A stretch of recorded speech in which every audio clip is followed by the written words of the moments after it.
Archaeologists in Korea have uncovered the remains of multiple flushing toilets within a 1,300-year-old palace complex.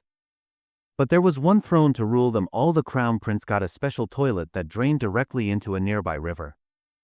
The existence of the palace complex has long been known, but new excavations are revealing more about it, including the discovery of the flush toilets.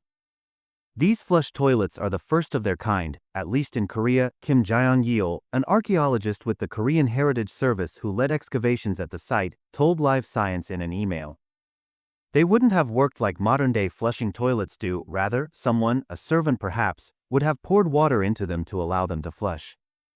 The water would have then carried the waste through a drain that emptied out at the end. One of the toilets, found within the remains of the palace itself, directly discharges human waste into the river through a drain, Kim said. Other flush toilets, found outside the palace in nearby structures, stored the human waste inside them, like how an outhouse works. The toilet that directly discharges it into the river seems to have a hierarchical meaning, Kim said. This particular toilet may have been used by the crown prince and the court ladies closest to him, Kim said. The name Donggung Palace means crown prince, Kim said. It was built in AD 674 along with a pond called Woji Pond, according to the Korean Heritage Service. It was built at the start of what historians call the Unified Silla period, from roughly AD 668 to 935, when the Kingdom of Silla ruled much of the Korean peninsula. Previous excavations have uncovered the remains of at least 26 buildings at the site, as well as numerous artifacts including bowls, plates and flower-patterned bricks, the Heritage Service noted. While a first for Korea, these flush toilets are not the first ones invented.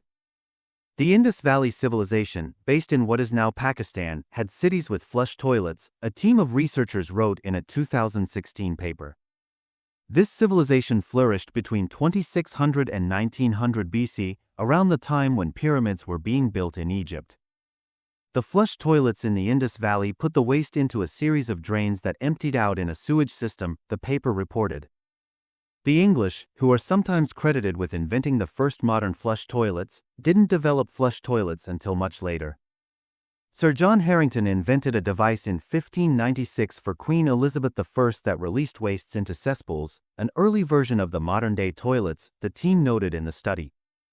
However, it lacked an S-bend, meaning that smells could have wafted back into the room, and took 7.5 gallons, 28 liters, of water to flush.